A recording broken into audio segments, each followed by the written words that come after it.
7 апрель бүткүл дүйнөлүк ден соолук күнүнө карата калаадагы ынтымак сейилбагында көчөт тигүү акциясы өттү.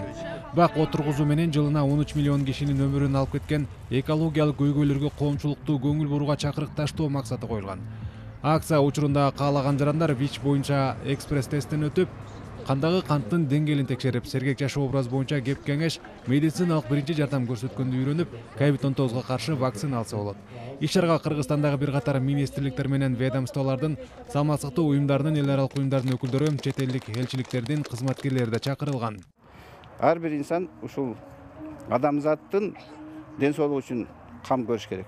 Өзүңүздөргө белгилүү, оорунун алдын алуу бир топ жеңил жана арзан. Бул демек биз өзүбүздүн ден соолугубузду чыңдашыбыз керек. Ошондой эле айлана чөйрөнү жакшыртып, абаны тазартсак, ошондо гана биз көп жашаганга мүмкүнчүлүгүбүз болот.